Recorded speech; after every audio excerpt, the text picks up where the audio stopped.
Babud du'a lil marid bisyifa' inda al-'iyadah. Baik, hadis di bawahnya ialah yang ke-3104. Sebelum kita bincang dengan lebih lanjut, terlebih dahulu saya akan baca hadis dengan terjemahannya. Wa bihi qala haddatsana Harun bin Abdullah qala haddatsana Makki bin Ibrahim qala haddatsana al-Ju'aid an Aisyah binti Sa'd anna abaha qala اشتكيت بمكة فجاءني النبي صلى الله عليه وسلم يعودني ووضع يده على جبهتي ثم مسح صدري وبطني ثم قال اللهم اشف سعدا وأتمم له هجرته. Seterusnya hadis yang ke-3105. وبه قال حدثنا ابن كثير قال حدثنا سفيان عن منصور عن أبي وائل عن أبي موسى الأشعري قال قال رسول الله صلى الله عليه وسلم أطعم الجائع وعود المريض وفك العانية. قال سفيان والعاني الأسير. Kita balik semula ke tempat mula-mula baca tadi untuk melihat terjemahannya. Bab mendoakan orang sakit supaya sembuh ketika melawatnya. Itu bab yang ke-11. Kemudian hadis di bawahnya, ini Harun bin Abdullah meriwayatkan kepada kami, katanya Makki bin Ibrahim meriwayatkan kepada kami, katanya Al-Ju'aid meriwayatkan kepada kami daripada Aisyah binti Sa'd bahawa ayahnya berkata, aku telah jatuh sakit di Mekah, maka Nabi SAW datang melawatku. Baginda meletakkan tangannya di atas dahiku, kemudian mengusap dada dan perutku sambil mengucapkan ini doa, sambil dia baca doa yang bermaksud, ya Allah, sembuhkanlah Sa'ad dan sempurnakanlah hijrahnya.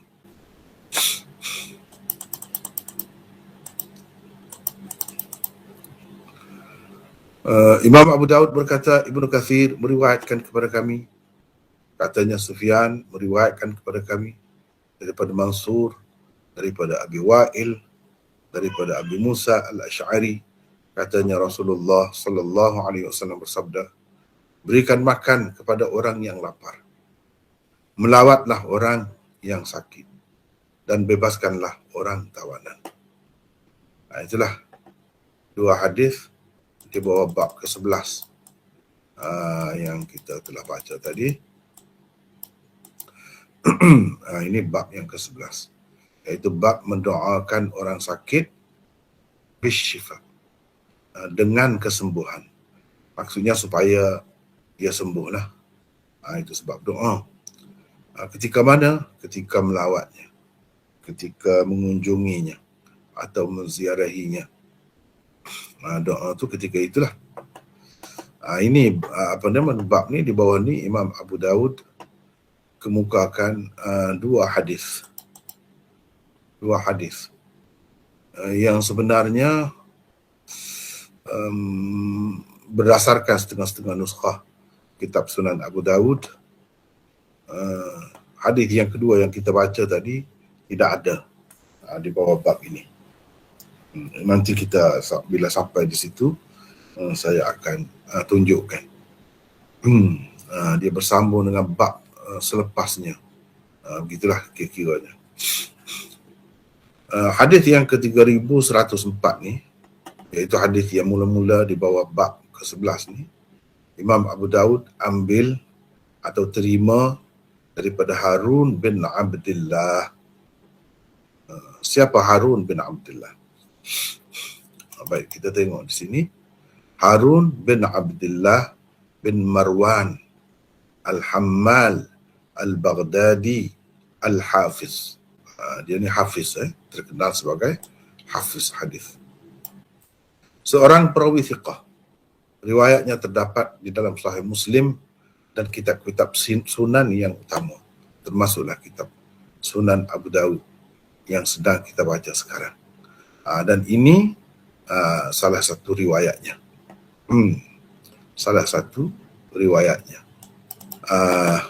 Itulah Harun bin Abdullah. Beliau berkata, Makki bin Ibrahim meriwayatkan kepada kami. Siapa pula Makki bin Ibrahim ini? 98. Makki bin Ibrahim Al-Hanzali Al-Balkhi Al-Hafiz.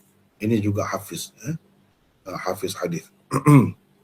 Abu Sakan adalah kunyahnya. Beliau meriwayatkan hadis daripada Yazid bin Abi Ubaid, Ja'far As-Sadiq dan ramai lagi orang-orang lain. Imam Bukhari, Yahya bin Ma'in, Ibnul Musanna, Ibnu Bashar, yani Muhammad bin Musanna, Muhammad bin Bashar dan lain-lain pula adalah antara orang yang meriwayatkan hadis daripadanya. Ad-Daraqutni dan lain-lain mengatakan beliau perawi thiqah.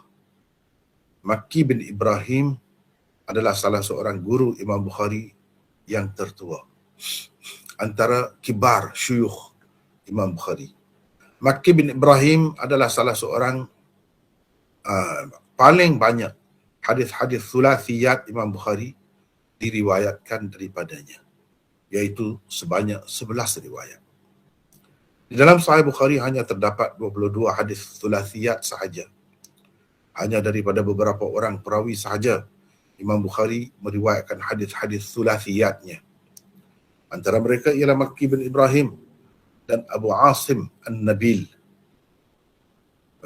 Menurut Ibnu Sa'ad, Makki bin Ibrahim meninggal dunia pada tahun 215 Hijrah.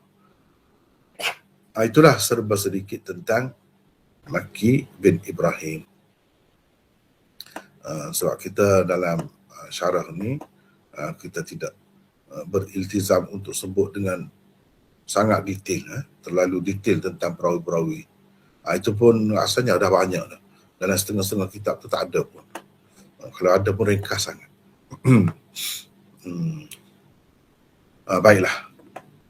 Contohnya kita tengok di sini Harun bin Abdullah Makki bin Ibrahim. Harun bin Abdullah Makki bin Ibrahim langsung tak ada. Maulana Sahranpuri tak ada tulis langsung. Baik biodata Harun ataupun Makki bin Ibrahim. Yang adanya ialah Al-Ju'aid sahaja yang disebutnya. Sebab kira-kiranya dah ada di tempat lain sebelum ni. Ini pasal kita mulakan dari tengah ni. Jadi daripada awal Sunan Abi Dawud tu dah banyak kali dah kira-kira bertemu dengan Makki bin Ibrahim.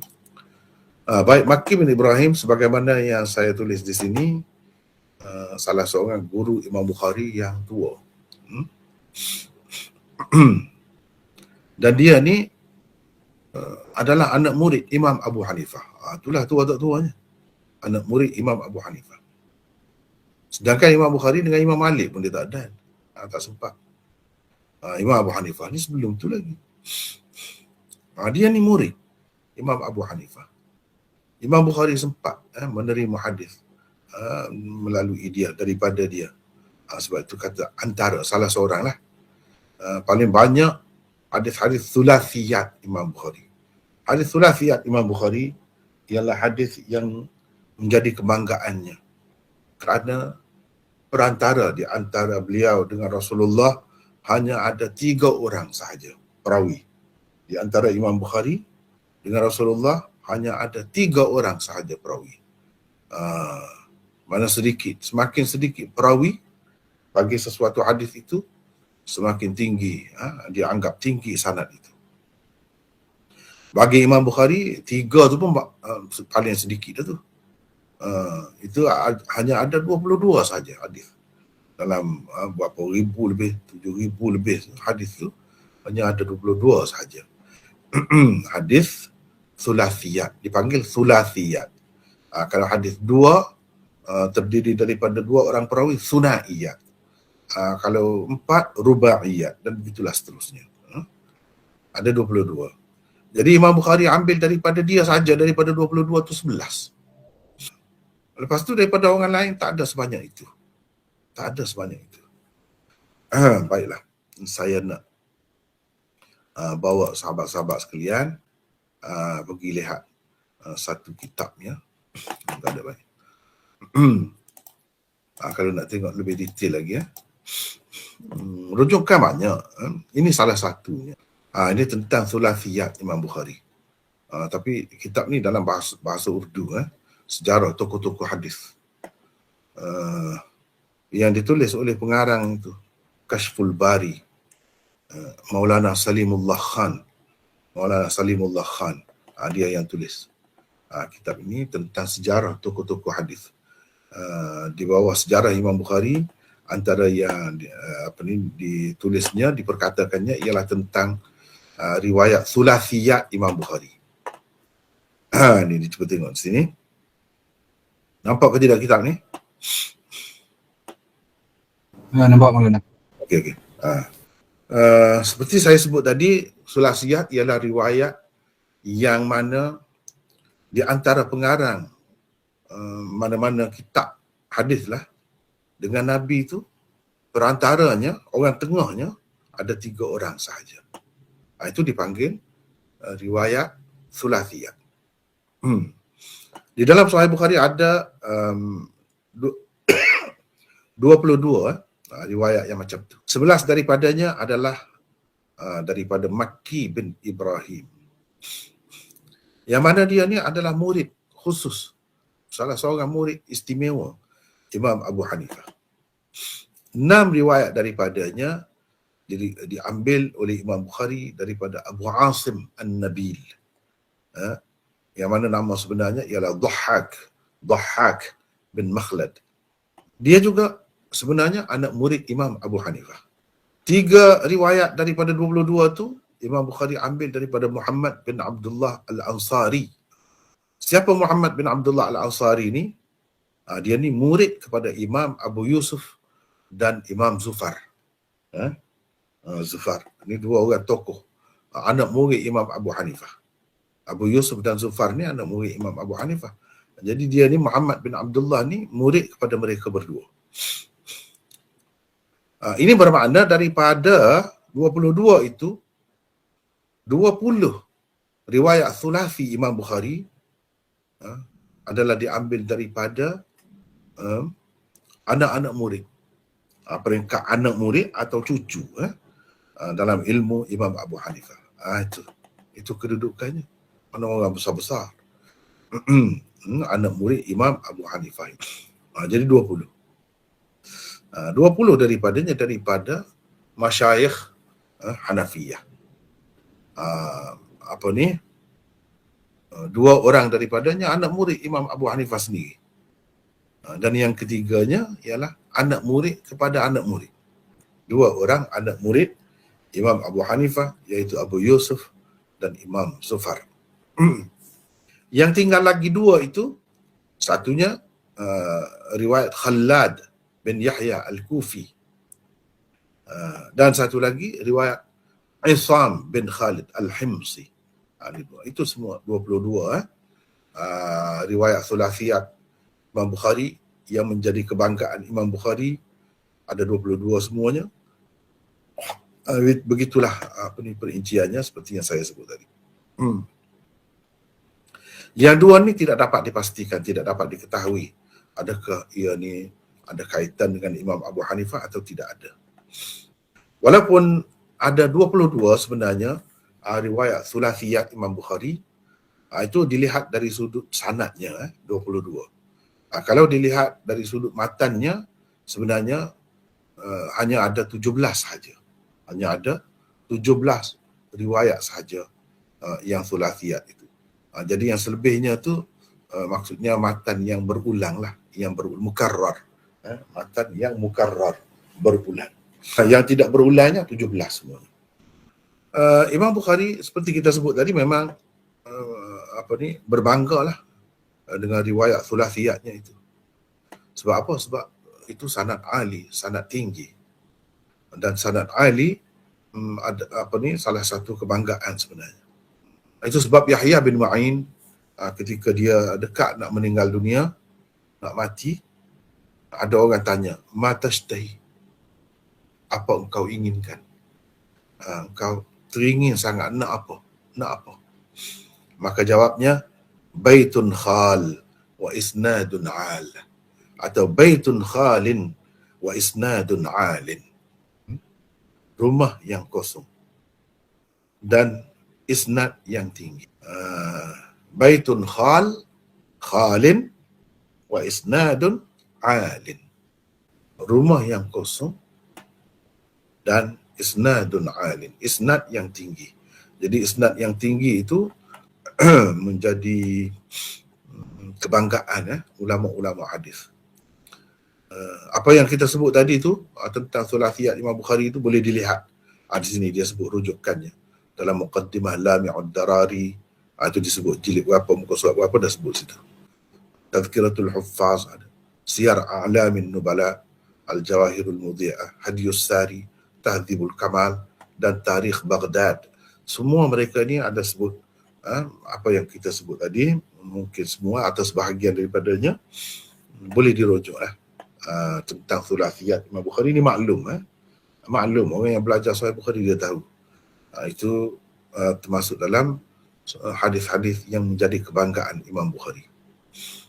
Imam Ahmad bin Hanbal kata memang sudah jadi tradisi ulama-ulama hadis mutaqaddimin, mereka memang mencari sanad yang tinggi. Memang mencari. Kalau mereka dah dapat satu hadis pun, tapi hadis itu sanad rendah, dan dia dengar ada tempat lain sanad bagi hadis tu lebih tinggi, mana ada orang yang lebih atas lagi daripada guru yang dia telah terima tu, dia akan pergi cari, dia akan pergi bertemu.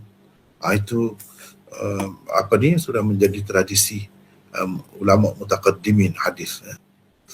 Ini tersebut di dalam Muqaddimah Ibnu Salah. Muqaddimah Ibnu Salah. Imam Abu Hanifah kalau dalam musnad dia, kebanyakan riwayatnya adalah thulathi. Yang Imam Bukhari bangga kerana ada 22 tadi. Itu menjadi kebanggaan Imam Bukhari dah.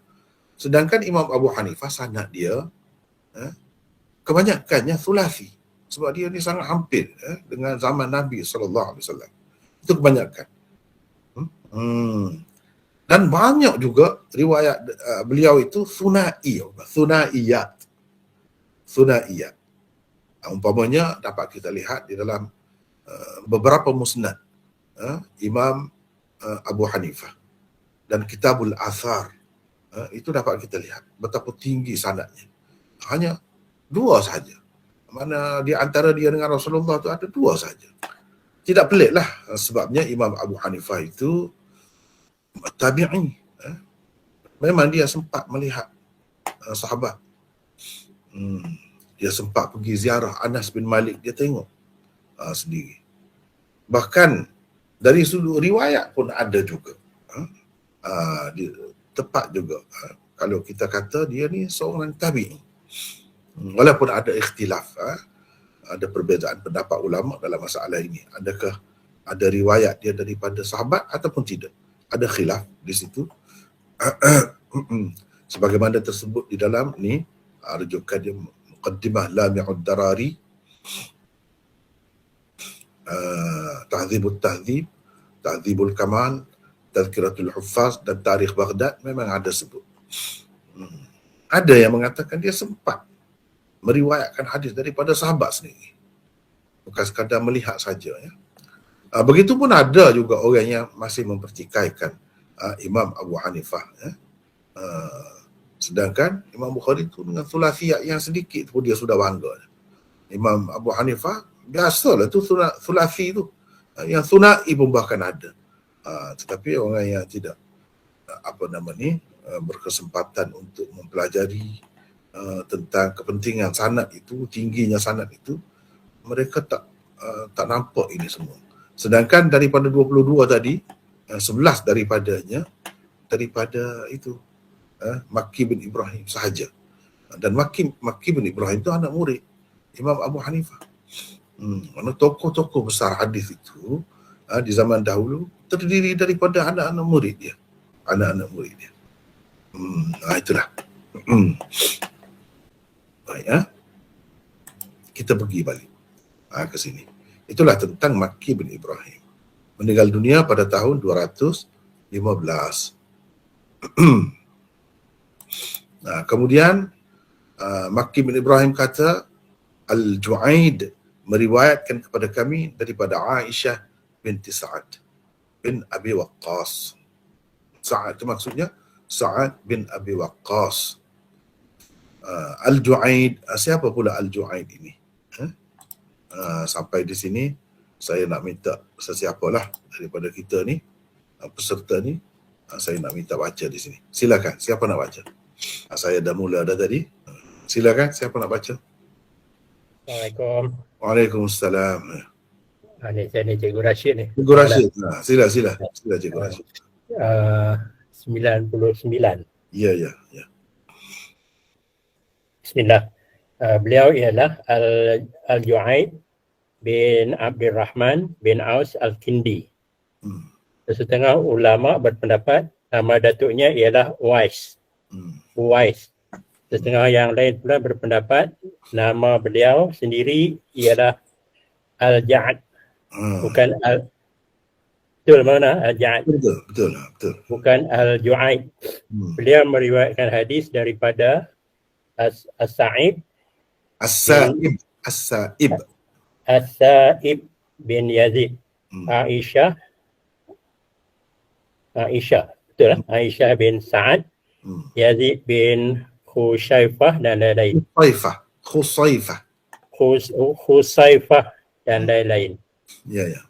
Sulaiman bin Bilal, Hatim bin Ismail, Yahya bin Sa'id Al-Qahtan dan lain-lain pula adalah antara orang-orang yang meriwayatkan hadis daripadanya. Ya, teruskan. An-Nasa'i dan Ibnu Ma'in mengatakan beliau siqah. Ibnu Hibban menyenaraikan namanya dalam senarai tabi'in yang siqat. Di dalam At-Taqrib, Hafiz Ibnu Hajar berkata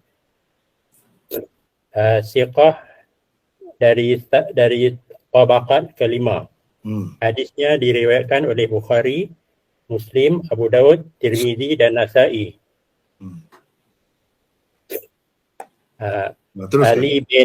Ali bin Al-Madini berkata, Malik tidak meriwayatkan apa-apa daripadanya. Kata As-Saji, saya rasa kerana umurnya ketika itu masih terlalu kecil, yakni muda. Al-Ju'aid meninggal dunia pada tahun 144 Hijrah. Itu dia. Baik. Seterusnya Al-Ju'aid itu meriwayatkan hadis ini daripada Aisyah binti Sa'ad. Ini anak kepada Sa'ad bin Abi Waqqas. Baik, kita tengok pula secara ringkas tentang Aisyah tu.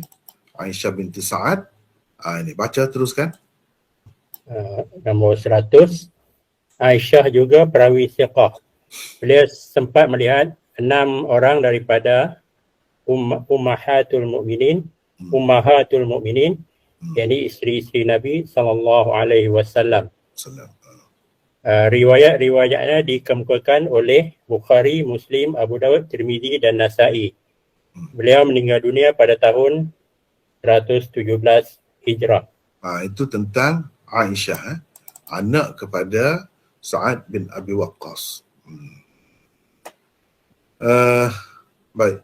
Sa'ad bin Abi Waqqas seperti mana yang kita sudah semua maklum, salah seorang daripada 10 sahabat yang dijanjikan syurga oleh Nabi SAW. Jadi Aisyah kata, ayahnya berkata, ayahnya cerita, kata aku telah jatuh sakit di Mekah. Ini cerita Sa'ad. Jatuh sakit di Mekah. Di sini tidak diceritakan bila jatuh sakit, tahun berapa. Maksudnya ketika Nabi SAW masih duduk ada lagi lah. Tapi dalam riwayat ni, oleh kerana riwayat yang sangat ringkas, tidak ada disebutkan. Berdasarkan riwayat-riwayat yang lain, yang sahih dalam Bukhari dan lain-lain tersebut bahawa peristiwa ini berlaku pada Haji Wada, yang di tahun ke-10 Hijrah. Ketika Nabi SAW pergi mengerjakan haji, satu-satunya haji yang dikerjakan oleh Nabi tahun yang ke-10. Ini tahun yang ke-10 Hijrah. Peristiwa ini berlaku. Ketika itulah saat ni jatuh sakit di Mekah. Maka Nabi SAW datang melawatku, kata dia. Baginda meletakkan tangannya di atas dahiku, kemudian mengusap. Jadi daripada dahi itu diusap dada dan perutku sambil mengucapkan, sambil dia kata, Ya Allah, sembuhkanlah Sa'ad. Allahumma shfi Sa'dan. Itu kalau dalam bahasa Arabnya. Wa atmim hijratah, dan sempurnakanlah hijrahnya. Sempurnakanlah hijrahnya. Baik, di sini kita ada nota 101. 101. Kalau boleh orang lain pula baca, boleh. Siapa boleh baca? Silakan. Siapa ni? Syahizat. Syahizat. Syahizat ni di mana dah? Daripada mana tu? Shah Alam. Shah Alam. Silakan. Syahizat. Terdapat beberapa lagi hadis yang menyatakan pelawat elok menyentuh pesakit atau mengusap mana-mana bahagian anggotanya. Antaranya ialah dua hadis berikut.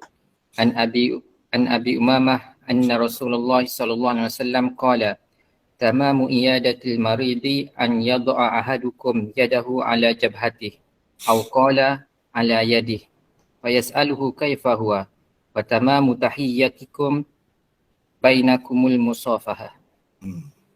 Bermaksud Abu Umamah meriwayatkan bahawa Rasulullah SAW bersabda, antara perkara yang menyempurnakan ziarah orang sakit ialah seseorang daripada kamu meletakkan tangannya di dahi pesakit, atau baginda menyebut di tangan pesakit. Lalu ia bertanya, bagaimana keadaannya? Dan antara yang menyempurnakan penghormatan di antara sesamamu ialah bersalaman. Hadis ini diriwayatkan oleh At-Tirmizi. Walaupun ia dhaif, namun boleh saja dikemukakan sebagai syawahid bagi hadis-hadis lain yang memang sahih atau hasan tarafnya. Teruskan. An Aisyah qalat, kana Rasulullah sallallahu alaihi wasallam idza 'ada maridan yad'u yadahu 'ala al-makan alladhi yashtaki al-maridu thumma yaqulu bismillah. Ilah dan seterusnya. Teruskan.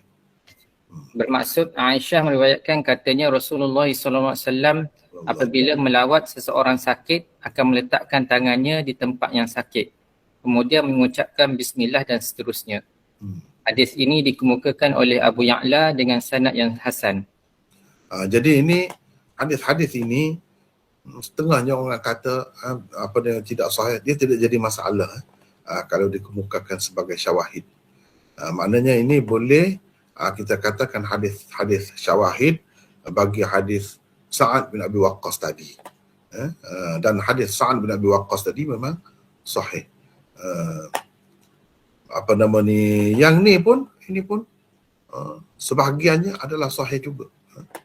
Ada yang sahih, ada yang dhaif itu sebagai syawahid. Tak jadi masalah kita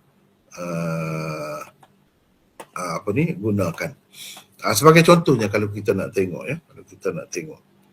misalnya kita ambil di sini. Kita ada maridan. Banyak hadis ni. Lafaznya sedikit sebanyak ada berbeza tu, memanglah. Ada yang sahih, ada yang hasan dan ada yang dhaif. Setelah ada beberapa yang sahih, dia tak jadi masalah lagi untuk kita terima yang lain itu sebagai tambahan. Contohnya dapat kita lihat di sini. Ni kan ada bab wad'il yad 'ala al-marid. Itu tajuk yang dibuat oleh Imam Bukhari. Letak tangan di atas pesakit. Yang ini di atas mana-mana bahagian tubuh pesakit lah. Ad-da'awatul kabir. Dalam ni pun ada riwayat daripada Aisyah.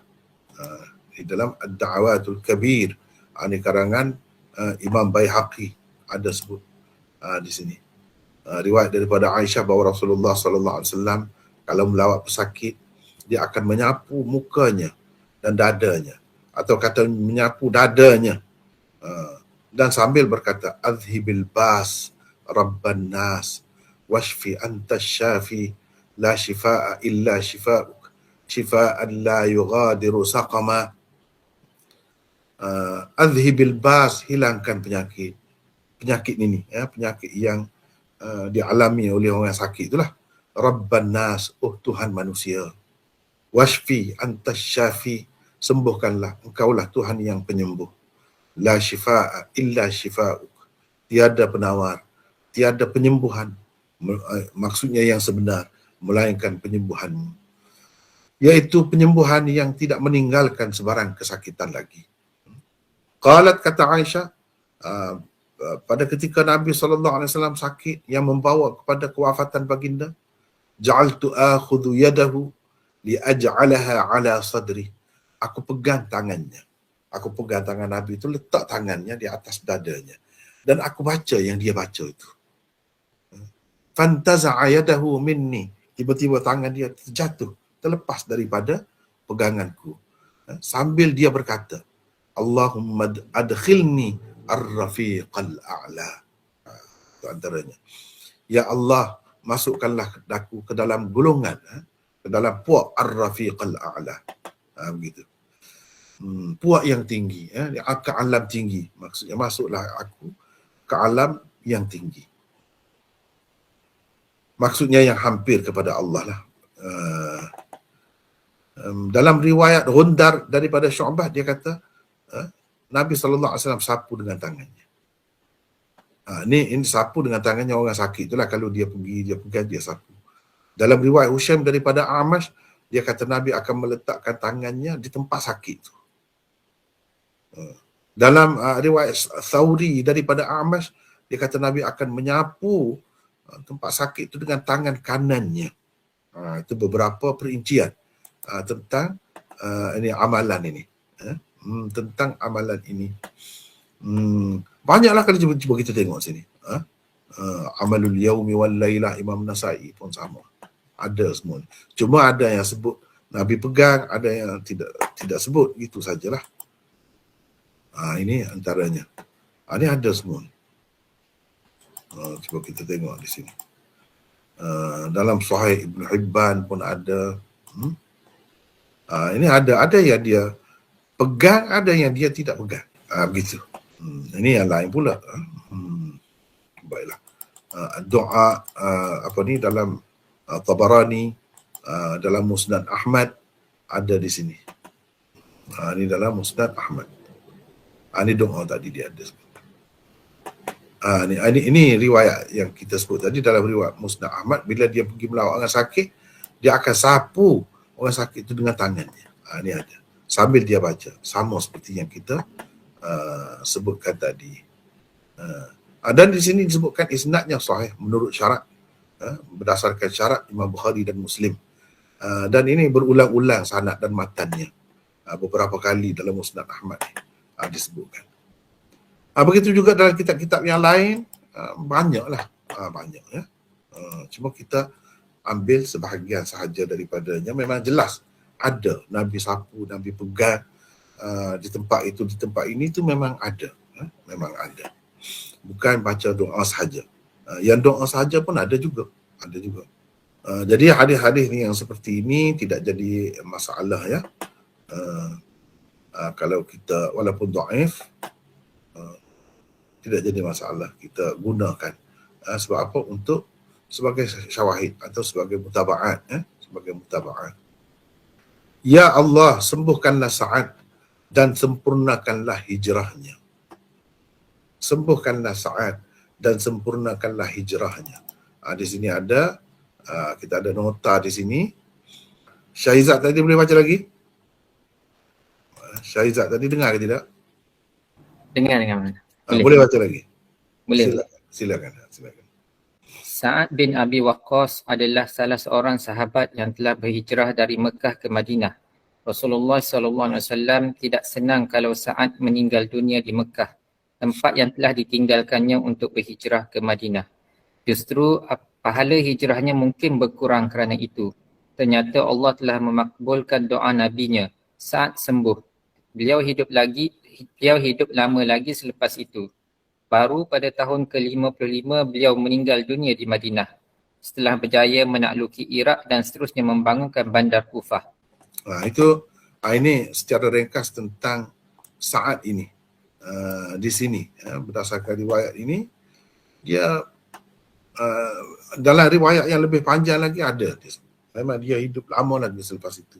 Bahkan Nabi SAW sebut dah, banyak lagi orang akan dapat munafaat daripada kewujudannya, kehidupannya. Dan ramai pula orang-orang yang akan terjejas kerananya. Memang itu menjadi kenyataan apabila kemudiannya saat inilah panglima perang dari kalangan sahabat Nabi yang menjatuhkan Empire Parsi. Yang menjatuhkan Empire Parsi di zaman Sayyidina Umar. Siapa panglimanya? Sa'ad lah. Pada ketika itu dia tidak boleh berlari dah, tapi dia mengarah saja. Lutut dia sakit. Dia mengarah saja, merancang strategi perang tu dia lah. Jadi tahun 55, bayangkanlah tahun yang ke-10 cerita tadi dia sakit.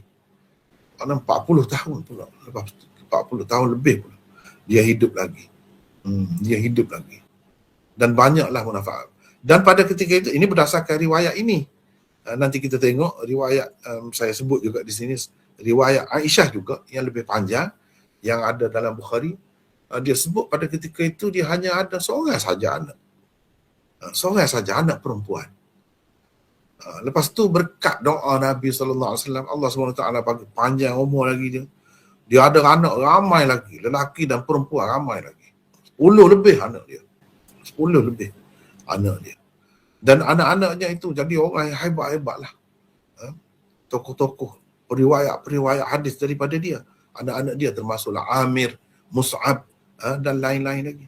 Nama Muhammad, macam-macam ada. Ini semua anak-anak dia. Selepas itulah, dan cerita itulah yang kita biasa dengar dan menjadi asas kepada hukum yang disimpulkan oleh ulama tentang wasiat ini. Wasiat ni tak boleh lebih daripada 1/3 harta yang akan ditinggalkan. Daripada hadis Sa'ad ni lah, hadis ni. Dalam hadis Aisyah juga yang lebih detail diriwayatkan oleh Imam Bukhari, disebutkan cerita tu. Dan daripada situlah ulama buat kesimpulan 1/3, tak boleh lebih daripada itu untuk diwasiatkan. Maksudnya kepada orang yang tidak berhak menerima pusaka lah. Kalau yang berhak menerima pusaka tu, memang Nabi dah kata dah kan, la wasiyata liwarisin. Tiada wasiat bagi pewaris. Sebab pewaris dia akan dapatlah mana-mana bahagian yang telah ditentukan oleh Allah di dalam Quran atau oleh Nabi di dalam hadis itu sudah tetap dah. Ini wasiat ni untuk orang yang kalau seseorang tu mati memang tak akan dapat apa-apa daripada dia. Orang tu lah boleh diwasiatkan untuknya. Jadi nak wasiat tu tak boleh lebih daripada 1/3. Daripada hadis Sa'ad inilah ulama simpulkan, ulama fahamnya.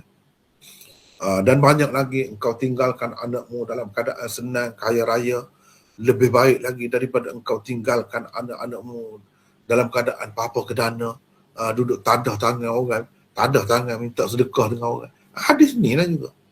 Hadis ni juga. Cuma ia diriwayatkan oleh anak Sa'ad yang lain, yang lebih detail tu. Dan Aisyah ni pun sendiri, riwayat dia sendiri pun ada yang lebih detail, nanti kita akan tengok selepas ni. Jadi bila kita campur semua tu, nampak ada banyak perkara di dalam hadis dia tu, dalam hadis Sa'ad itu. Jadi dia ni sebab apa? Sedihlah dia, sedih.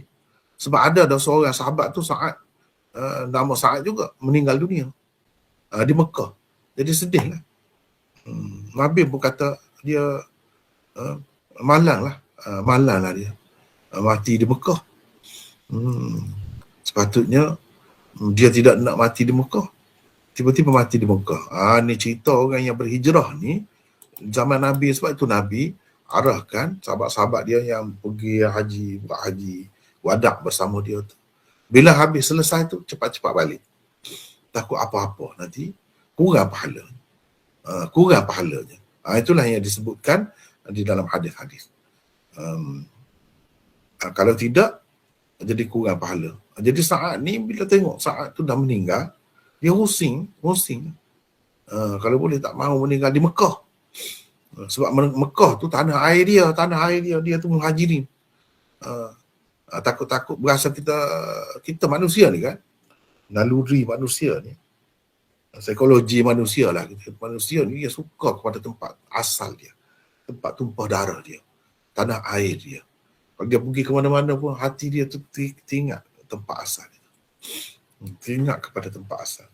Dan berasa lebih senang dengan tempat asal itu. Nabi SAW tak mahu bagi subur perasaan itu. Tak mahu ia jadi tertanam di dalam jiwa. Dia nak sahabat-sahabat ni betul-betul tinggal betul. Dan inilah juga antara faktor yang menyebabkan orang-orang yang kemudian memeluk agama Islam sangat mendalam sedih mereka tu. Kerana mereka lah akhirnya Nabi SAW tidak ditakdirkan mati di Mekah. Nabi tak mahu duduk di sana. Dan sahabat-sahabat dia pun Nabi sebut kurang pahala. Padahal di Mekah tu banyak kelebihannya. Sahabat-sahabat yang berhijrah tu kurang pahala dia. Jadi sehingga sahabat-sahabat ni kan, kalau sakit je, pusing, takut mati. Di situ. Itu ceritanya.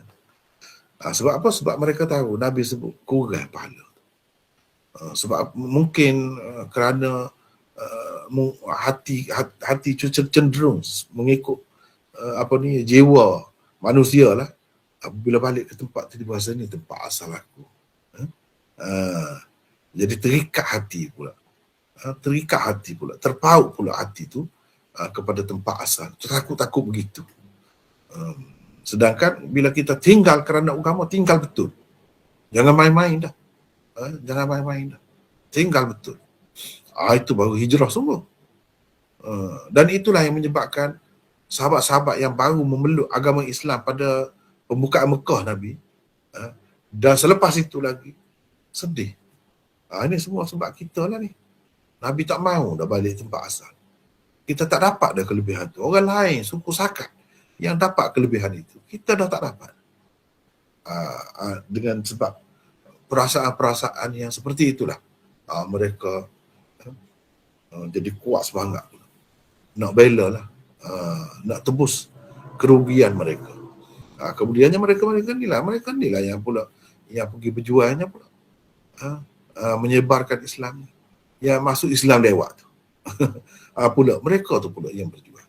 Antara yang sebenarnya menyucuk perasaan mereka, hati mereka, sedih mereka. Sebab ini yang berhijrah tak ada siapa pun nak duduk di Mekah.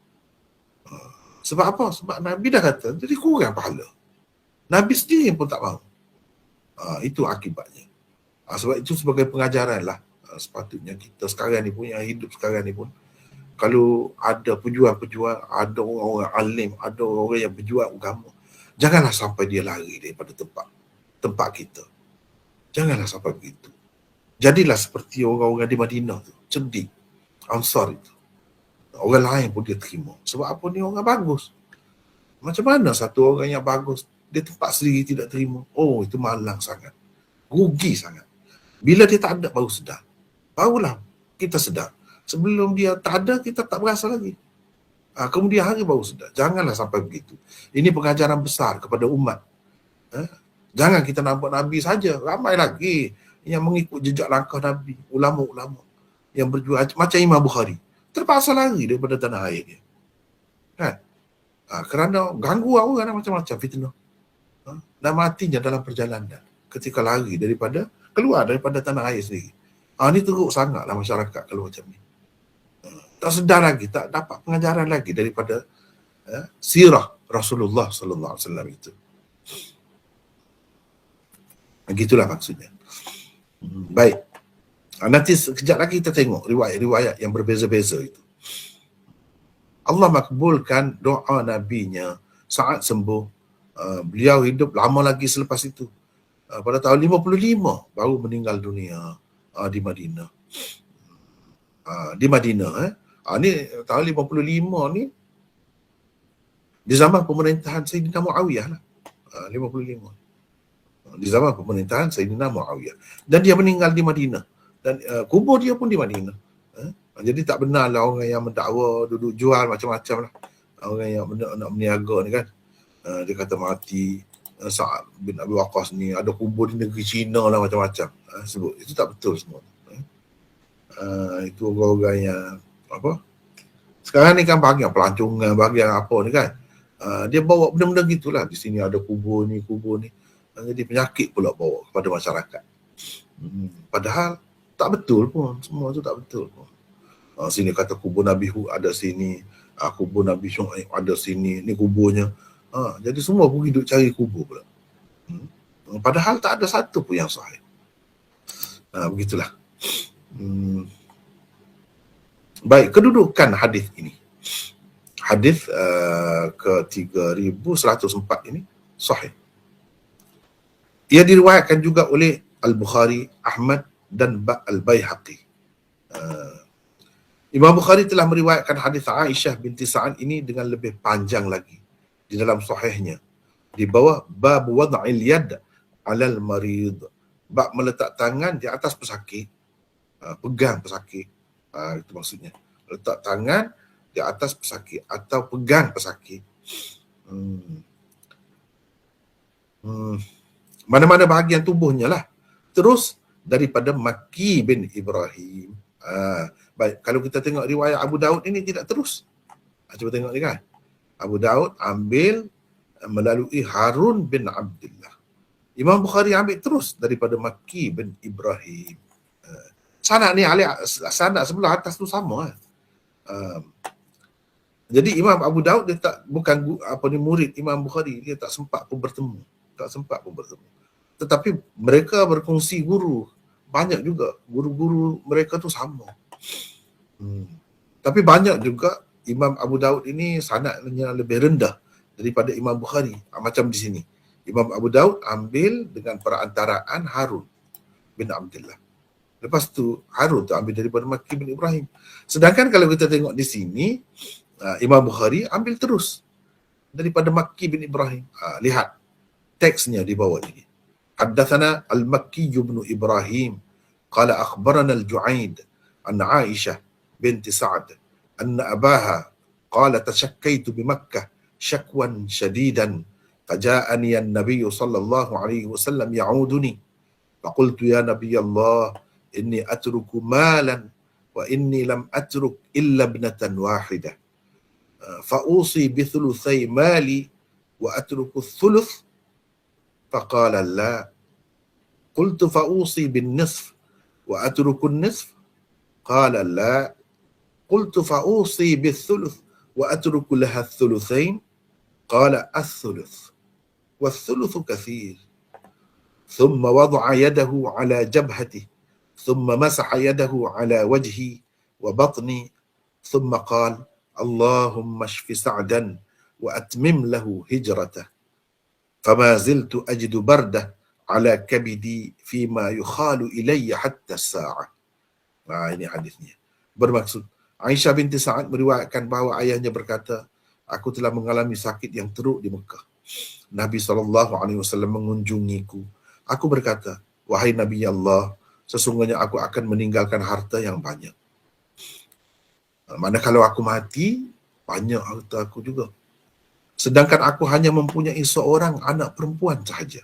Pada ketika itu. Mana lepas dia kahwin, ada hamba sahaya dia lagi, ramai lagi. Dapat anak ramai lah. Daripada hamba sahayanya pun dikira anak dia juga. Jadi bolehkah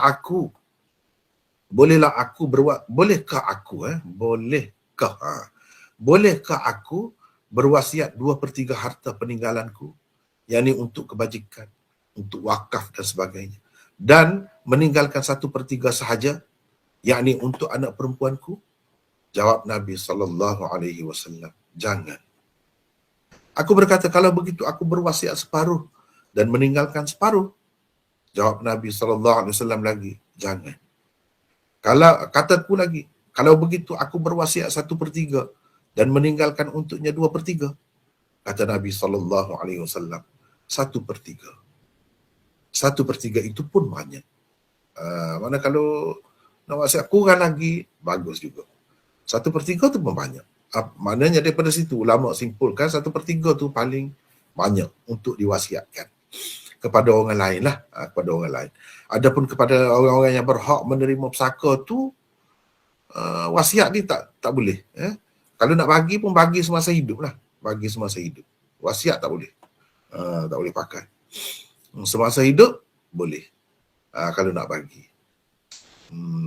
Sebab dia tahu dah kalau pesaka, berdasarkan pesaka, anak ni dapat tak banyak misalnya, sedangkan dia tu uzur, dia tu OKU dan sebagainya, katakanlah begitu. Jadi dia pun dah fikir dah, si ayah tadi nak mati sebelum tu lagi. Kita semua ni nak mati semua, siapa pun.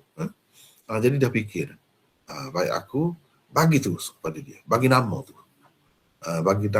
kepada dia. Itu boleh. Selepas mati dia berhak mendapat bahagian pusaka pula. Kalau tidak, dia hanya akan dapat pusaka sajalah. Dia tak kira dah kamu OKU ke apa, tak kira dah. Dia kira anak lelaki, sama lah dengan anak lelaki yang lain, gitulah. Anak perempuan pun begitu juga. Jadi kalau nak bagi juga, bagilah sebelum itu. Jangan dalam bentuk wasiat. Jangan dalam bentuk wasiat. Kalau wasiat tak boleh pakai. Untuk orang lain boleh. Untuk orang yang tidak berhak menerima pusaka langsung daripada seseorang tu, itu boleh. Baik. Kemudian baginda meletakkan tangannya di atas dahi Sa'ad, lalu mengusap tangannya itu di atas muka dan perutku sambil berdoa, Ya Allah, sembuhkanlah Sa'ad dan sempurnakanlah hijrahnya. Maknanya kalau dia mati, kira-kiranya tidak sempurnalah hijrah tu. Tidak sempurnalah hijrah tu. Pahala hijrah tu tak dapat juga. Lebih daripada orang yang tidak berhijrah tu, itu memanglah. Tapi sama-sama yang berhijrah ni, kira kurang. Tak sempurna. Begitu maksudnya. Sampai sekarang aku masih lagi merasa kesejukan usapannya itu. Itu dia, perasaan dia lah. Dia duduk rasa lagi sejuk tangan Nabi. Usap dia tu. Dia duduk ingat lagi, kenang lagi. Maknanya dia ceritakan ini kepada anak dia ni kemudian lama selepas itu. Di dalam satu riwayat Bukhari yang lain tersebut, thumma wada'a yadahu ala jabhati. Tadi kan sebab dalam riwayat ini thumma wada'a yadahu ala jabhati. Jabhati di atas dahinya. Nya pula. Sedangkan di sini di atas muka ku, perutku. Sepatutnya di atas dahiku lah. Ini orang panggil bahasa iltifat. Kalau kita belajar ilmu balaghah, dia ada sebutlah, ini tak jadi masalah. Kepada orang yang belajar tak jadi masalah ini. Apalagi kalau kita tengok, ada pun riwayat yang lain sebut wada'a yadahu ala jabhati. Kemudian baginda meletakkan tangannya di atas dahiku dan seterusnya. Seperti riwayat di atas tu lah. Mana di atas dahiku, bukan di atas dahinya. Kalau dia sebut di atas dahinya pun boleh. Itu termasuk dalam bahasa iltifat dipanggil. Iltifat. Saya tidak nak panjang lah, nak bincang iltifat apa semua tu. Saya tidak nak panjang di situ. Baiklah. Baik. Kalau kita tengok ni, di sini, ini riwayat daripada Aisyah.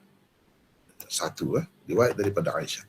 Baik, Aisyah ni maknanya Sa'ad bin Abi Waqqas cerita kepada dia kemudian.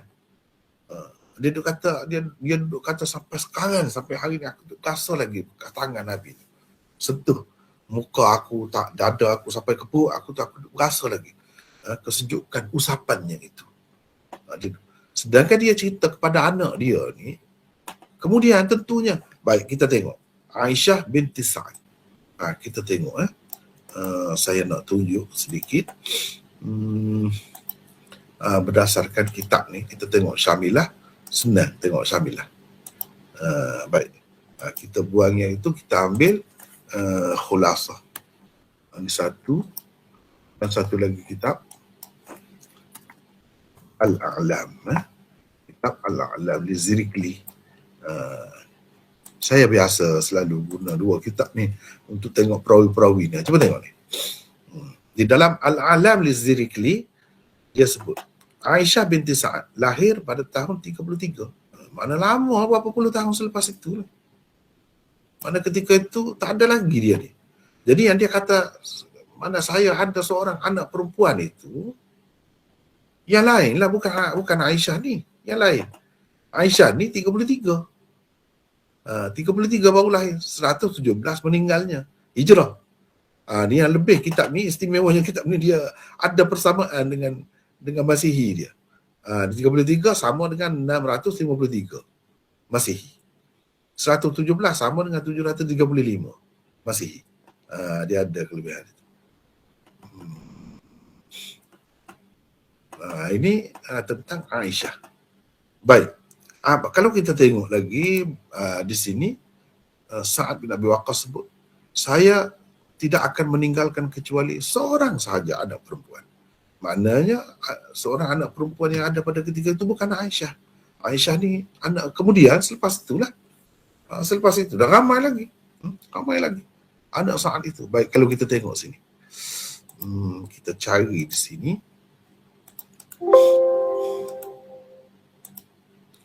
Illa binatan wahidah. Kita ambil di dalam mutun hadis, kitab matan-matan hadis. Ini dalam mukhtasar Sahih Bukhari daripada Sa'ad bin Abi Waqqas. Ini sebab mukhtasar kan dia tak ada sanad, tak ada semualah. Banyak perkara yang tak ada lah. Kita kena tengok Musnad Ahmad. Cuba kita tengok di sini. Ni riwayat Aisyah juga. Iaitu sama seperti riwayat Bukhari tadi. Cuma di sini dalam Musnad Ahmad disebut 1/3 tu pun banyak. 3 kali Nabi sebut. 1/3 tu pun banyak. 1/3 tu pun banyak. Dia sebut 3 kali. Di dalam Musnad Ahmad. Nabi SAW pun letak tangannya di atas dahinya dan menyapu. Sama seperti riwayat tadilah. Lepas tu dia doa begini. فَمَا زِلْتُ يُخَيَّلُ إِلَيَّ بِأَنِّي أَجِدُ بَرْدَ yadihi ala kabidi hatta sa'ah. Dia duduk rasa lagi kesejukan usapan tangan Nabi itu sampai ke hari itu. Ini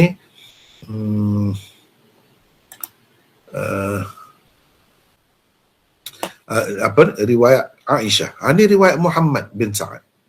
Ini anak dia juga. Hadis yang sama, tapi anak dia yang lain yang namanya Muhammad. Meriwayatkan daripada ayah dia. Itu cerita ni. Di sini dia sebut ni. Dia sebut perkara yang sama juga. Dia sebut perkara yang sama juga. Ini kalau dalam Musnad Ahmad. Di sini pula yang meriwayatkan daripada Sa'ad, anak dia yang lain. Amir bin Sa'ad. Namanya Amir. Semua ni anak-anak dia yang lahir kemudian selepas daripada peristiwa ni. Tetapi mereka dapat cerita ni daripada ayah mereka lah. Masing-masing yang dengar ayah dia cerita. Jadi riwayat orang ni ada panjang sedikit riwayat orang ni sebab mungkin dia cerita banyak kali lah kepada anak dia tu. Anak itu, anak ini.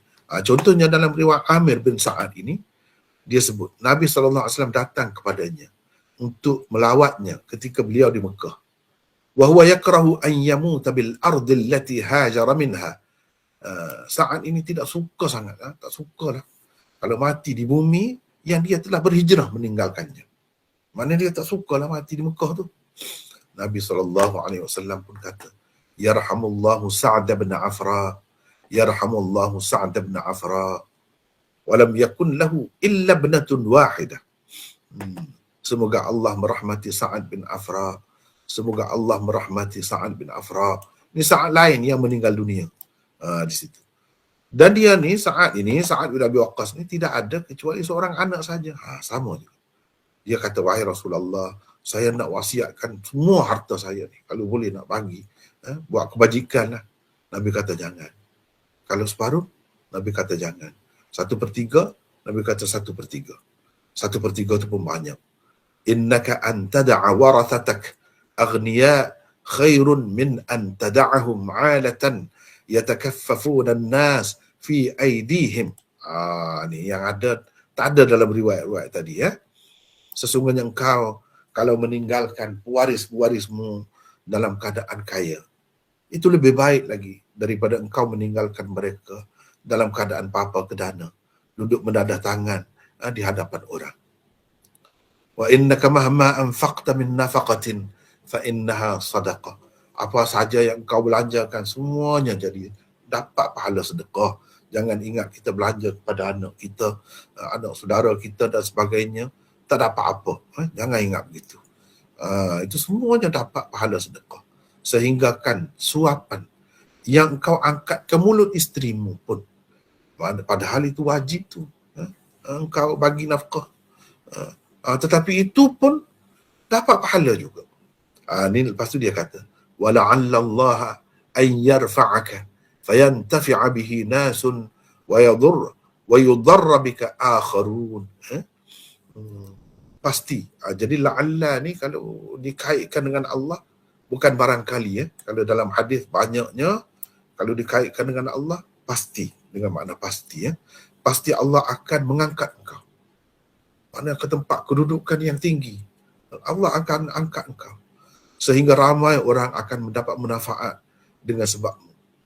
Dan ramai pula orang-orang yang terjejas denganmu. Yang ramai yang dapat manfaat tu apa? Bila Iraq tu jatuh ke tangan Islam, kan ramai orang masuk Islam. Tidak manfaat itu.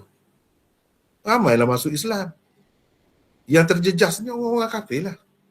Empire yang besar, raja-raja, pemerintah-pemerintah itu memang terjejas lah.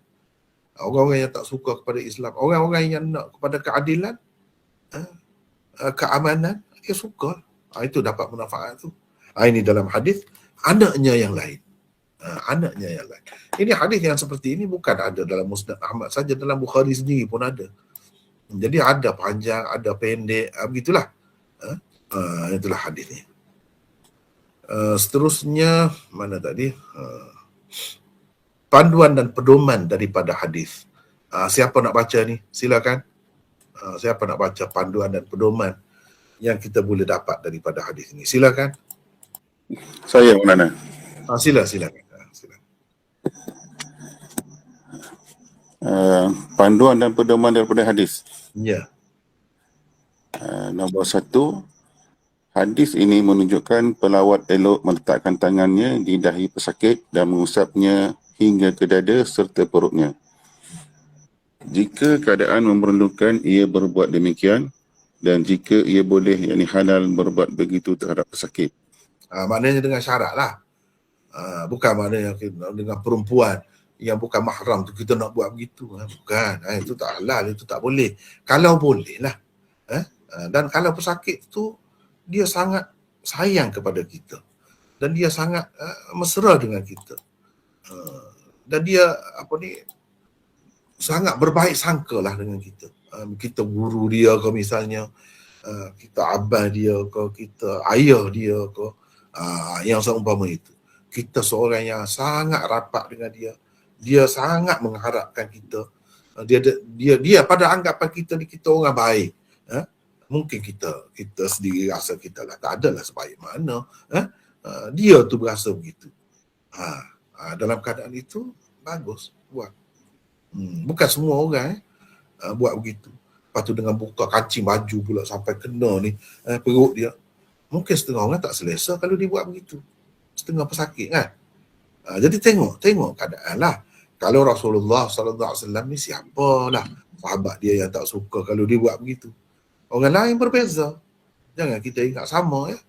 Jangan kita ingat sama. Tapi orang lain pun kalau begitu pesakit tu terhadapnya, ya boleh. Kalau yang tidak halal tak boleh lah. Yang tak boleh tu tak boleh. Tidak halal maksudnya. Perempuan ajnabiyah nak buat terhadap seorang lelaki tak boleh. Begitu juga sebaliknya lelaki nak buat begitu terhadap seorang perempuan ajnabiyah tak boleh lah. Tapi kalau anak sendiri boleh. Boleh. Sekiranya dia suka kalau begitu. Cuba tengok sahabat ni Nabi buat begitu, berbeza daripada orang lain yang tidak sakit, tak pernah pula Nabi buat begitu. Sampai menjadi kenangan manis kepada dia. Sampai masa dia cerita kepada anak dia dewasa, dia rasa lagi. Itu kelebihannya, itu bezanya. Kalau macam tu boleh lah. Teruskan Arsyad. Nombor 2, pelawat yang berpengetahuan dan berpengalaman mungkin juga ada faedahnya melakukan begitu untuk mengesan penyakit atau mengetahui keadaan dan kedudukan pesakit. Ya, ini satu lagi ya. Kalau pelawat tu memang begitu. Doktor ni kadang-kadang cara dia memang dia nak pegang tangan tu. Janganlah pula apa nama ni, kita kalau kena perempuan tu sekadar tangan dia nak pegang nadi tu. Kita sentak pula tangan dia tu. Kita tolak pula begitu. Sedangkan kita nak pergi berubat dengan dia. Kalau katakanlah perempuan lah, doktor tu lelaki, janganlah begitu sampai menyusahkan dia. Sedihlah dia.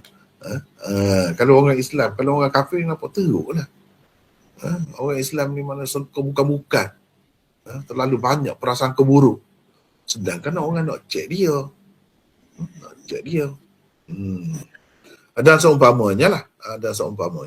Kadang-kadang perlu kepada sentuhan itu. Dengan sentuh tu dia boleh tahu.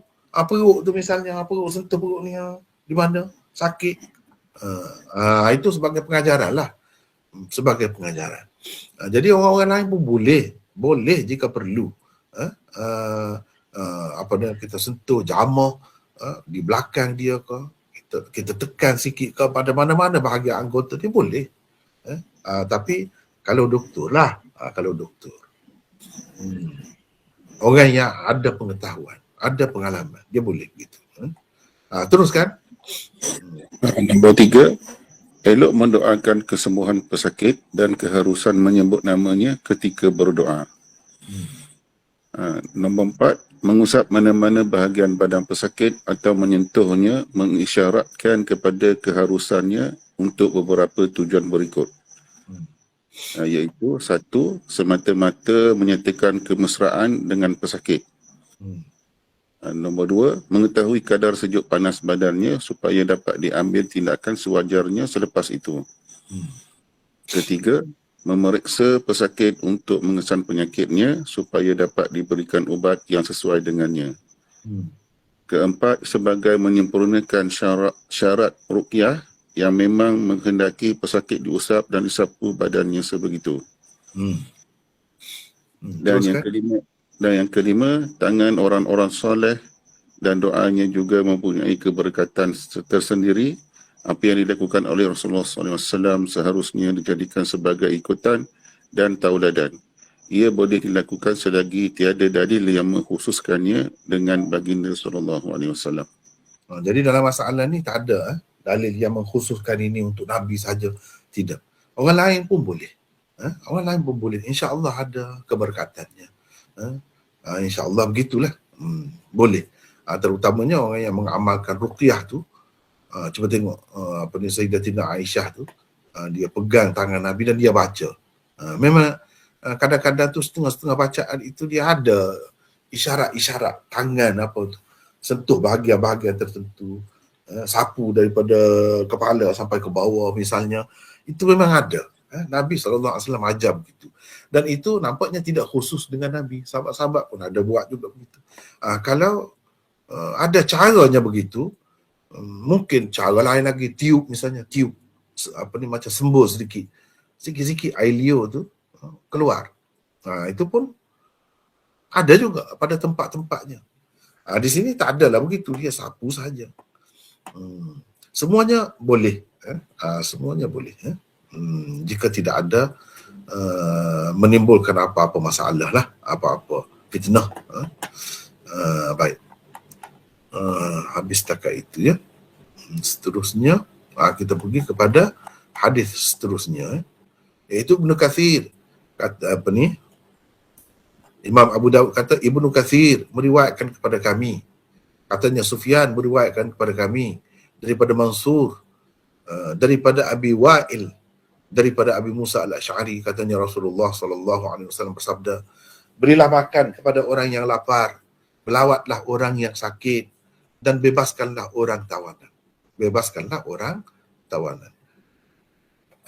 Baiklah, siapa Ibnu Katsir perawi ini? Ibnu Katsir Al-Abdi Al-Basri. Abu Abdullah adalah kunyahnya. Beliau meriwayatkan hadis daripada saudaranya Sulaiman. Sulaiman 50 tahun lebih tua daripadanya. Selain itu beliau juga meriwayatkan hadis daripada Syu'bah Ats-Tsauri, Ibnu Uyainah, Ibrahim bin Nafi' Al-Makki, Hammam dan lain-lain. Bukhari, Abu Daud, Az-Zuhli dan lain-lain pula adalah antara tokoh-tokoh yang meriwayatkan daripadanya. Muhammad bin Katsir adalah seorang perawi thiqah, lagi ilmuwan, dia ni fadil, banyak ilmunya. Beliau meninggal dunia ketika berumur 90 tahun pada tahun 223 Hijrah. Itu tentang Ibnu Katsir. Bukan Ibnu Katsir pengarang tafsir itu, tidak. Ni lain.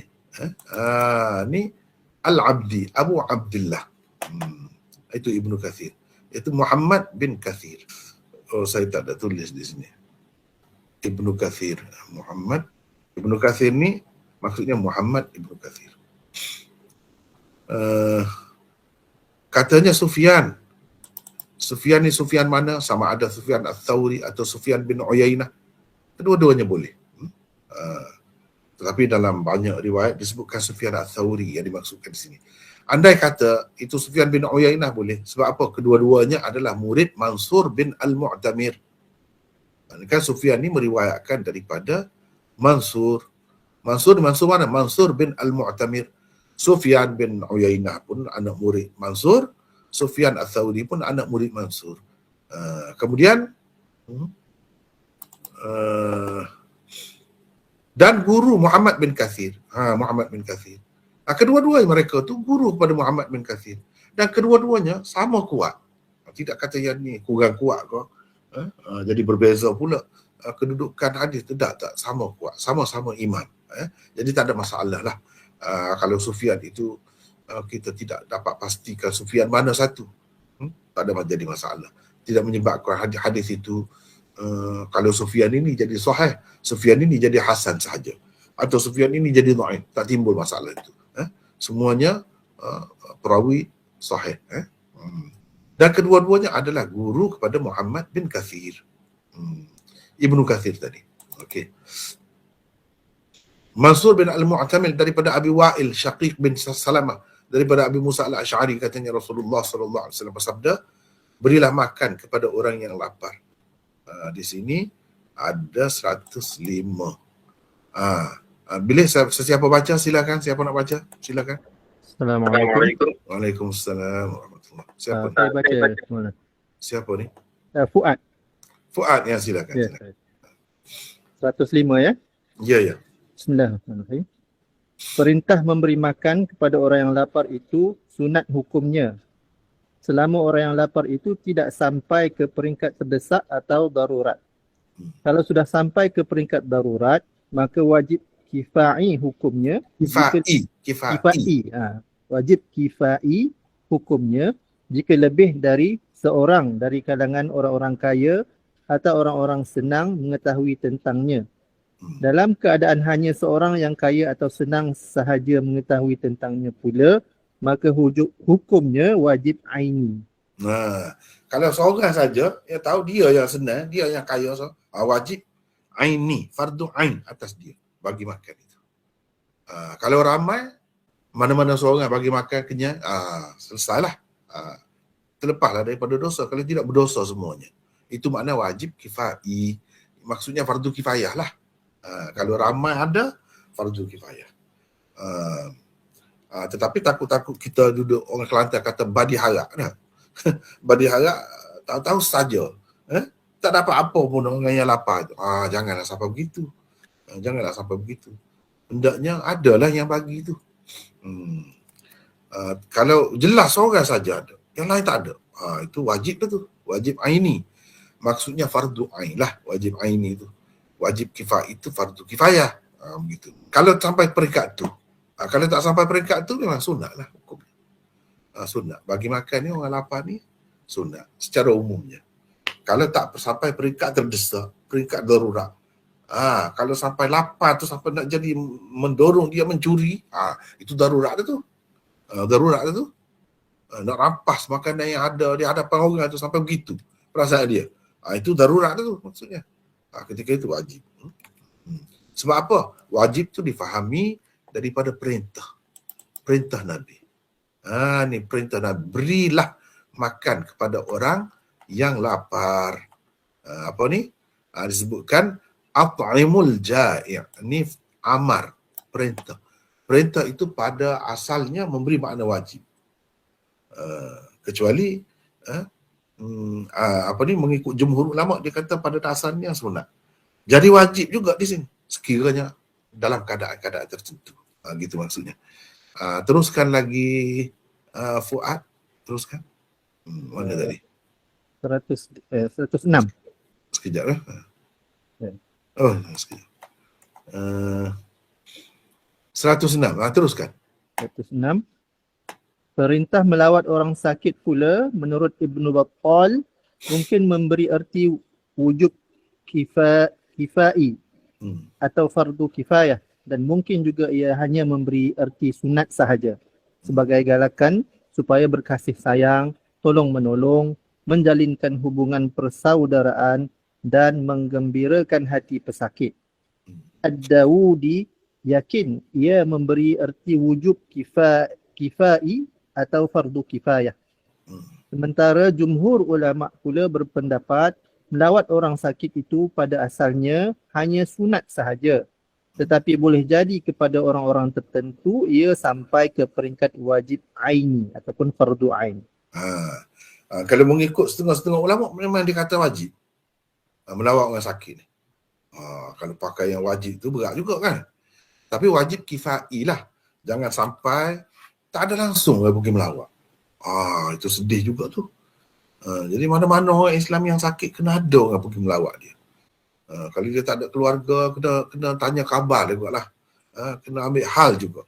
Jangan sampai dia sendirian. Kita tahu tapi kita tak pergi melawat. Tu tak kena. Berdosa tu. Kalau tak ada seorang pun pergi melawat. Itu wajib kifai. Menurut setengah-setengah ulama lah. Tapi kalau mengikut jumhur ulama, ia sunat pada dasarnya. Tetapi bergantung kepada keadaan hubungan orang tu dengan seseorang tu, dengan orang sakit tu, misalnya mak dia misalnya, dan tak ada orang lain dah kalau tidak dia. Dalam keadaan itu dia kena pergi melawat lah, wajib lah. Dosa lah kalau tak pergi melawat, dosa atas dia sendiri tu. Tak ada kena mengenal dengan orang lain. Kalau orang lain pergi pun tak lepas dia. Sebab kalau orang lain pergi pun tengok saja. Kalau sampai nak membersihkan najis dia dan sebagainya, orang tak akan buat benda tu kecuali anak. Jadi anak tu dalam keadaan itu wajib. Wajib aini. Wajib aini.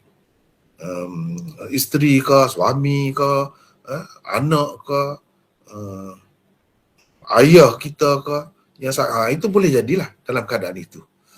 Mungkin sunat tu dia naik lagi, sunat muakkad kalau kawan tu kawan rapat ke misalnya. Jadi hukum tu dia bergantung kepada keadaan orang tu, hubungannya dengan kita. Tapi pada dasarnya sunat lah. Memang kalau kita buat tu dapat pahala lah, ikut mana-mana pun. Ikut mana-mana pun dapat pahala. Itu berkenaan dengan udul marid. Melawatlah orang sakit ini. Ini pun perintah juga. Perintah, amar juga. Al-amru lil wujub asalnya. Amar itu memberi makna wajib. Sebab itu ada ulama yang kata wajib. Kalau ulama yang kata tidak wajib pun ada keadaan-keadaan tertentu dia wajib juga. Begitu. Cuma secara umumnya tidaklah wajib. Bergantung kepada hubungan orang tu, orang sakit tu dengan orang tadi yang perlu atau tidak pergi melawat itu, wajib atau tidak melawat itu. Wa fukkul aniyah. Ini yang ketiga. Kul aniyah. Teruskan itu. 107. Ya. 107. Menurut jumhur ulama, perintah membebaskan orang tawanan itu fardu kifayah hukumnya. Jika ia perlu ditebus dengan wang, maka wang Baitul Mal boleh digunakan.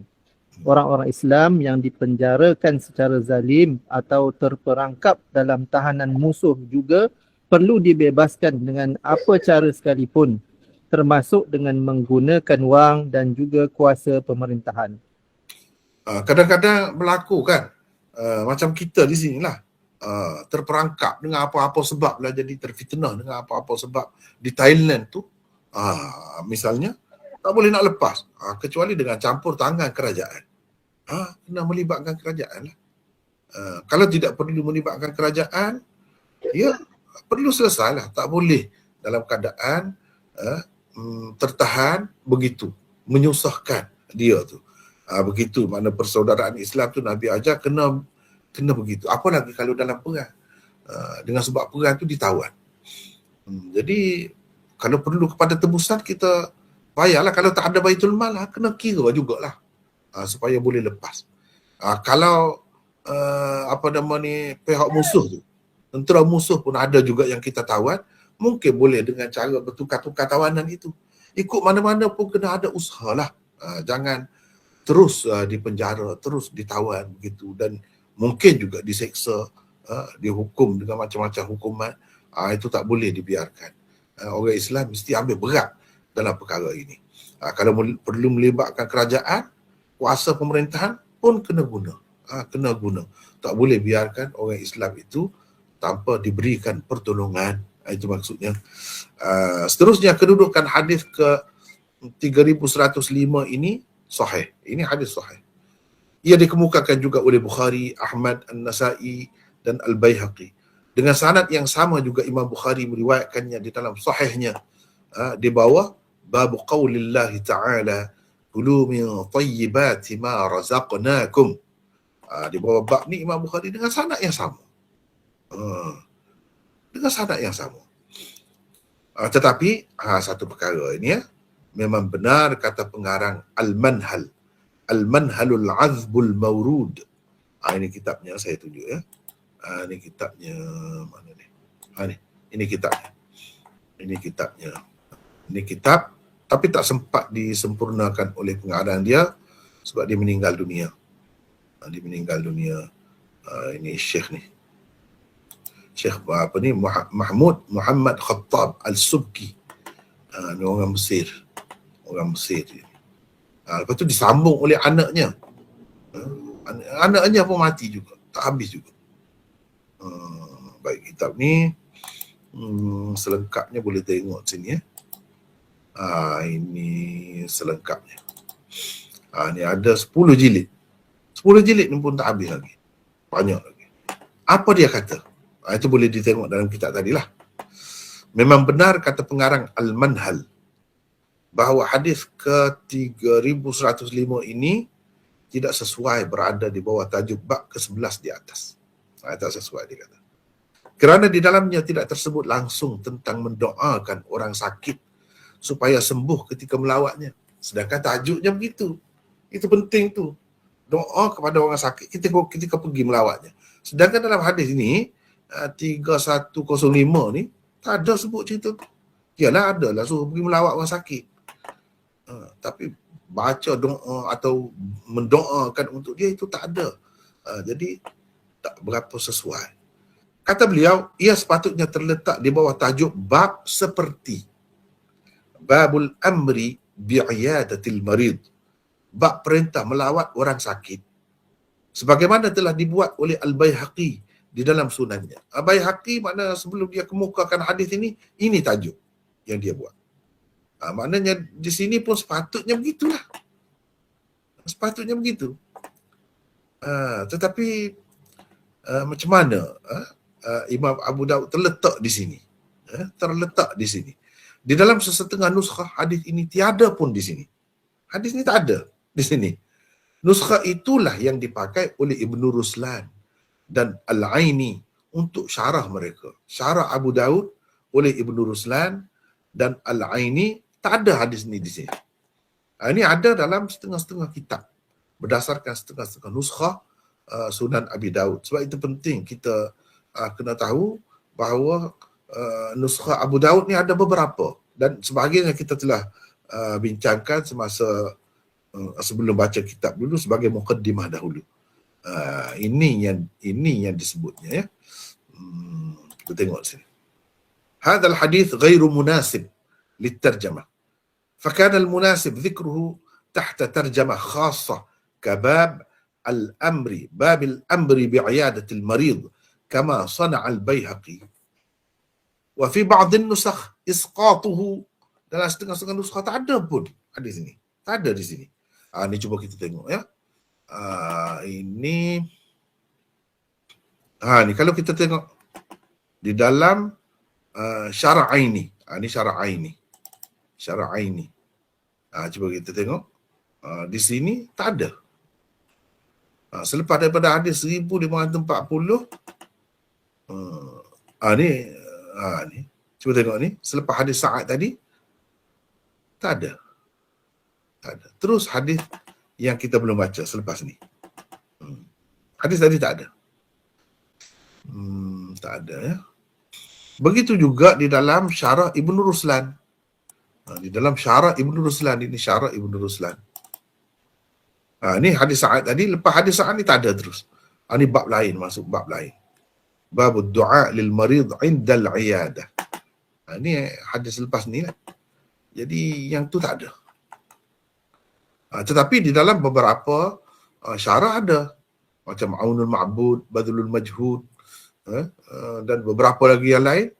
Itu memang ada. Syarah yang baru oleh Syekh Arab Saudi ni. Ini pun ada.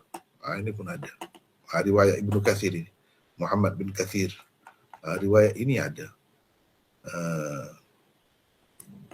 Riwayat Baihaqi, Baihaqi ada sebut hadis ini dan bukan dia letak di bawah tajuk seperti Imam Abu Daud ini. Jadi kenapa berlaku begini? Kira-kiranya ini kesilapan penyalin lah. Kita katakan kesilapan penyalin. Penyalin yang ramai kemudian tu berlapis-lapis, generasi demi generasi itu salah letak lah. Begitulah. Kita nak kata Imam Abu Daud tersalah pun ialah sebagai manusia mungkin juga dia tersalah. Tapi mungkin dia bukan dia yang tersalah di sini. Orang lain. Sebab apa? Tidak begitu sesuai kandungan dia. Sebab hadis ini dia mesti sesuai dengan tajuk bab itu. Begitu caranya. Baik, kalau kita tengok di sini yang sesuainya iaitu cuba kita tengok. Kita tengok dalam Syamilah ni, dia ada di bawah ni. Ini sesuai lah, perintah supaya melawat orang sakit. Sesuai lah hadis ni. Memang pun begitu Nabi suruh melawat. Tapi tak ada sebut ketika melawat tu doa untuk orang sakit. Itu tidak sesuai. Kita pakai ini berdasarkan nuskhah yang ada. Jadi terletak di sini. Hadis ni terletak di sini. Cuma perlu tahulah, ulama ada sebut di dalam syarah-syarah macam-macam lah. Antaranya yang sebutkan kurang sesuai, tak berapa sesuai di sini. Baik, kalau kita tengok ni Sunan Kubra Baihaqi, Babul Amri bi'iyadatil marid. Ni Sunan Kubra Baihaqi jilid 3. Di bawah ni di bawah hadis tadilah. Cuba kita tengok sanad ni. Cuba kita tengok sanad. Sampai di sini Muhammad bin Kathir.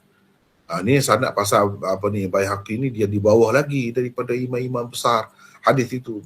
Dia ni di bawah lagi, ada beberapa perawi lagi di bawah ni. Adapun Imam Abu Daud terus daripada sini. Terus daripada sini. Muhammad bin Kathir. Jadi kiranya riwayat yang sama lah ini hadis ni. Bukhari pun ada juga meriwayatkan daripada Muhammad bin Kathir. Tapi tidak diletaknya di bawah tajuk seperti ini. Jadi rasanya setakat itulah dulu untuk malam ini. Mana tadi? Habis dah. Alhamdulillah. Setakat itulah dulu untuk malam ini. Wallahu a'lam. Boleh faham ke? Boleh. Maulana. InsyaAllah. Ada apa persoalan ke? Tak ada. Ada lah Maulana. Sila. Terima kasih Rashid ni. Soalan saya ni ringkas saja. Hmm. Pertama tentang ucapan bismillah. Ya, Yang afdal bismillah atau bismillahirrahmanirrahim? semuanya boleh. Semuanya boleh. Ada belakang. Ada. Jadi kata tasmiyah ni ucapkan bismillah, paling ringkasnya bismillah. Bismillahirrahmanirrahim tempat-tempat tertentu.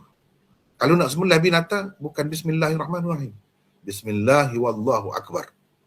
Itu sunnah Nabi. Nak buat benda-benda yang mendasabah lah, kita kata Bismillahirrahmanirrahim. Tapi yang menyebabkan cabut nyawa binatang tu, walaupun dia binatang, walaupun halal untuk kita sembelih, kita tidak dianjurkan baca Bismillahirrahmanirrahim. Sebab tidak sesuai sifat Ar-Rahman Ar-Rahim tu dengan perbuatan kita tu. Bismillahi wallahu akbar. Begitu. Atau paling ringkas Bismillah saja boleh. Seperti mana dalam hadis tadi ada sebut Bismillah. Tapi dalam setengah-setengah riwayat, cerita yang sama tak ada sebut Bismillah. Boleh sajalah. Yang mana-mana pun boleh. Dan satu cuma tentang haji wada' Nabi ni. Ya. Saya tak faham mengapa Nabi tidak boleh menukar niat haji kiran pada haji tamattu' hanya kerana dia telah membawa binatang kurban. Apa tu? Saya kurang jelas lah, Maulana. Memanglah kalau orang bawa binatang kurban dia tak boleh buat begitu. Itu hukum yang kita dapatnya. Pengajarannya. Kalau orang dah bawa binatang kurban tak boleh. Kalau tidak bawa boleh. Mengapa ya? Ya? Mengapa Kita tak tahu lah tu. Memang hukum ya. Dan Nabi SAW pun tak tahu sebenarnya. Sebab itu dia kata lawis taqbaltu min amri mastadbartu lama suqtul hadiah. Dia kata begitu. Kalaulah aku tahu perkara akan datang seperti aku tahu perkara yang lepas. Yang lepas tu kan kita tahu kan, kemarin kita macam mana, kemarin dulu macam mana kita tahu kan. Nabi kata kalau aku begitu, nescaya aku tak bawa bersama binatang kurban itu. Mana dia pun baru tahu ketika itu. Jadi ni kira-kiranya hukum daripada Allah. Hukum daripada Allah. Dan bukan khusus dengan Nabi. Orang lain pun yang bawa binatang kurban dia tak boleh. Tak boleh tukar. Bukan khusus dengan Nabi ya. Orang lain pun sama gitu. Dan satu lagi mana tentang menyebarkan gambar pesakit ni melalui WhatsApp dan sebagainya ni. Bukankah ia macam kita menyebarkan aib pesakit juga? Kadang-kadang nampak macam teruk lahir sangat kan. Yang seeloknya, kalau yang tak elok tu jangan tunjuklah. Gini. Panduannya begini. Benda ni kita boleh fikir sendiri kan. Dengan perasaan kita, dengan fikiran kita, kita boleh buat keputusan sendiri. Dan orang yang buat tu pun dia pun tahu. Kadang-kadang dengan niat. Dengan niat. Jadi begini, bagi saya sama ada yang baik ke, yang buruk ke, tak usahlah kita kongsikan umum begitu. Kalau baik sekalipun, kita bahagia, kita seronok, kita suka. Berapa ramai orang yang tengok, orang yang susah. Orang yang susah. Kita duk tunjuk kita pergi melancung sana, melancung sini. Seronok makan itu, makan ini. Berapa ramai orang yang tak makan? Berapa ramai orang yang tak boleh pergi? Nak pergi dalam negara pun tak boleh. Susahnya. Jadi kena jagalah hati, perasaan. Begitu juga yang tak baik pun, yang kata melawat ni, saya terlupa nak sebut tadi. Melawat orang sakit. Jika pesakit itu senang dengan lawatan kita. Ada juga orang pesakit memang tak suka. Kalau dia sakit memang dia tak suka orang pergi ramai-ramai. Jangan pergi. Itu yang lebih kita jaga lagi. Patut kita jaga. Jangan pakai zahir hadis ni, suruh pergi melawat jadi. Sebab Nabi sebut begitu, kebanyakan orang suka dilawati, dikunjungi. Kalau tidak dia kesepian. Tapi bukan semua orang macam tu. Ada sahabat saya yang saya kenal, memang dia tak suka. Jadi kita kena meraihkan perasaan dia, itu yang lebih utama. Gitu. Yang kata melawat ni pun bukan wajib lah, sunat lah. Kalau dia tu suka, kalau menyebabkan dia tu jadi susah hati, menyebabkan dia jadi resah, dia jadi tak tenang, apalagi kalau orang sebar gambar dia pula yang nampak teruk tu. Memanglah bila sakit kan, memang nampak teruk lah orang ni. Yang comel, yang handsome biasa pun dia akan jadi macam lain bila sakit. Jadi seelok-elok janganlah dikongsikan benda-benda begitu. Sama ada baik ataupun buruk. Sekadar orang-orang yang rapat dengan kita sudahlah. Sudahlah begitu. Jangan jadi bahan tontonan umum. Itulah yang saya faham begitu. Dan itu pun yang dimaksudkan dalam hadis sebenarnya. Ya. Ada lagi, satu lagi kalau boleh. Siapa? Terima kasih Maulana. Sama-sama. Satu lagi. Kita lewat kan. Kalau boleh selepas ini pukul 9 lah. Pukul 9. Jadi ada sempat sikit masa boleh bincang kan. Kalau kita start pukul 9 suku tu lambat sangat. Ya. Assalamualaikum warahmatullahi. Waalaikumsalam. Ya, satu lagi. Pasal yang tadi lah, cuma nak tambah sikit soalan yang sama juga lah. Maknanya kena melawat pesakit itu, adakah kita perlu tanya dulu daripada ahli keluarga dia untuk datang melawat? Macam mana Maulana? Seeloknya begitu. Bagi saya begitu. Saya sendiri tak senang sebenarnya. Kalau tiba-tiba mari kan, kita tidak bersedia. Saya sendiri tidak suka. Saya rasa orang lain pun begitu. Jangan kita buat macam zaman dulu. Orang zaman dulu tiba-tiba dia datang, patutlah dia tak ada telefon, tak ada alat perhubungan macam sekarang ni. Macam kita sekarang ni segala kemudahan dah ada. Kalau dia rasa cukup dengan bercakap melalui telefon pun okey. Cukuplah sekadar itu. Tak perlulah pergi ke rumah dia. Tak perlu. Tapi kalau dia tu nampak suka dengan kedatangan kita, kunjungan kita, ya, memang ketika itulah maksud hadis-hadis ni berlaku ni. Ketika itulah. Tapi dalam keadaan tak suka, jangan. Jangan. Kena bagi tahu dulu. Bagi saya dalam zaman sekarang kita lah, bukan keadaan sakit saja, keadaan biasa pun kena bagi tahu. Sebab orang-orang zaman sekarang ni kan dia sibuk, tidak seperti orang zaman dulu. Orang zaman dulu dia nak ambil masa, dia duduk buat di atas tangga depan rumah. Orang tu banyak kita dapat tengok suasana tu. Sekarang ni tidak begitu. Orang sibuk.